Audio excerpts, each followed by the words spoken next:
Hi guys, so today we're going to be making a skin glow smoothie that will help you glow from the inside out. I normally take this over the weekend on my reset day.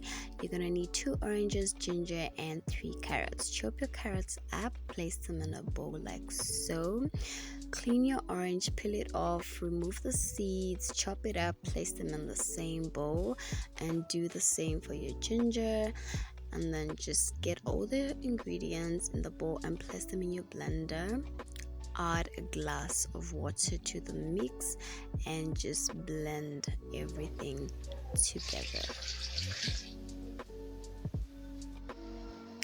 Once nicely blended, you can add honey for taste. I added 3 tablespoons, but you could add according to your preference.